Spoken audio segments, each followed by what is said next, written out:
We all know that every part of life has been affected by the pandemic. And of course, that includes weddings.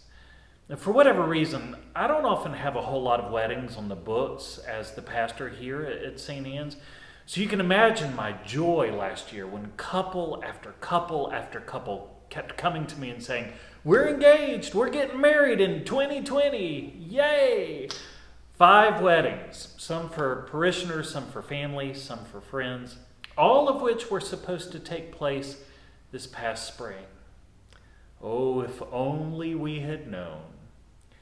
I really have felt for these couples and these families, these brides who planned and planned and planned these wonderful, memorable, joyful occasions. The church packed with people, banquets filled with food, music, dancing and singing and laughter, only to see their guest list cut from 300 down to 50 or 20 or 5, and to have the biggest day of their life postponed and condensed down to its barest essentials. Now, make no mistake, each wedding has still ended up being wonderful. God was there, love was there, the sacrament of marriage was made. But still, just ask any bride, it's been hard. Well, in the parable that Jesus tells today, there's a king who knows exactly what all this feels like. Turns out his son is getting married too, so the king has prepared an extravagant feast. And now that it's ready, he has sent word out to all the invited guests to come and eat and enjoy. But for them, it's not a pandemic that gets in the way. It's life. One says, "Oh, hey man, I'd love to come, but I really got to go check on the family farm. You understand."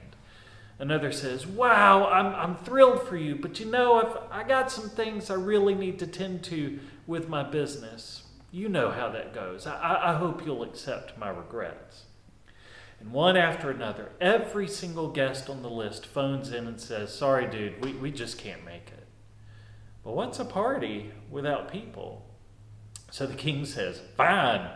And he tells the servants, "You know what? Go out into the streets. Go out and find all the riffraff. Invite every beggar, every scoundrel, every average Joe and Jane you can find. And by God, let's have us a party." Cool story. When it comes down to it, I think there are at least 3 simple takeaways. Number 1, when God invites you, it is not a casual invitation. It's a command performance. God is not in the business of saying, "Hey, I was just thinking that maybe if you're not busy, we could, maybe sort of get together sometime." No, y'all, this is the God of all creation and the lover of your soul. It's like the ocean inviting a fish that already lives within it to come and swim. It's like all the oxygen in the world inviting you to take a breath. How can you do otherwise? God is our source and our destiny, our beginning, our middle, our end. He just wants to be with us. And yet, because he loves us, and love is not love unless it's a choice, we are still always allowed to say no. Which leads to my second point. If you noticed, it's not that the people who were originally invited were off doing horrible, sinful, terrible things. No, they were just doing life. Yeah, God, I'll get to you, but I got to do this thing first. Yeah, God, I'll get to you, but I got to tend to my job. I got to check some more emails. I got to make some more calls. I got to doom scroll through more stuff on my phone. I got to buy more stuff from Amazon. I just got a lot that I got to do. None of what they were doing was inherently bad, but they were so absorbed, so self-reliant, so stable on their own, they didn't need the king. They didn't need a party. They had no idea what they were about to miss out on.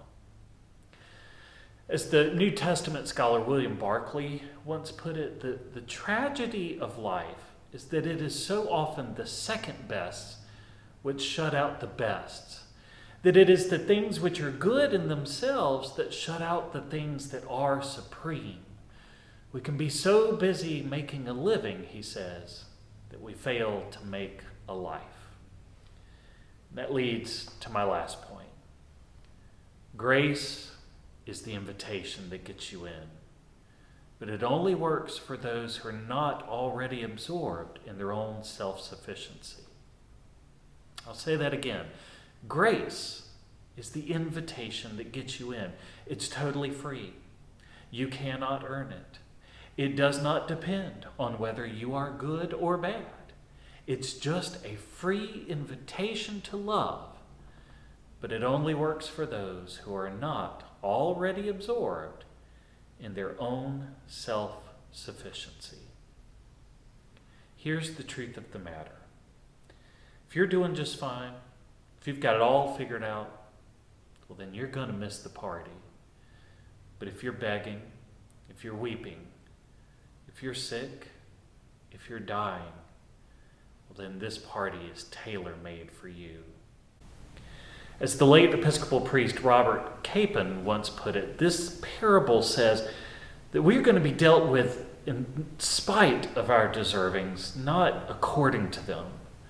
Grace, as portrayed here, works only for the untouchable, the unpardonable, and the unacceptable. It works, in short, he says, by raising the dead, not by rewarding the living. We all want so badly to be in control of our lives, to be successful, to have a good plan, and to execute it well. But this pandemic has shown us how paper thin our control really is. And maybe that's okay. Like brides trying to pull off a wedding, we've all come to realize that the best laid plans aren't always what they're cracked up to be. So these days, if you find yourself feeling vulnerable, if you find yourself feeling tired, if you find yourself feeling like you are about out of gas, at the end of your rope, at your wit's end, and you have nowhere to turn, well then look out, because you're probably now in just the right position to accept an invitation to the love of a lifetime, to the grace that your soul craves, to the banquet of a king.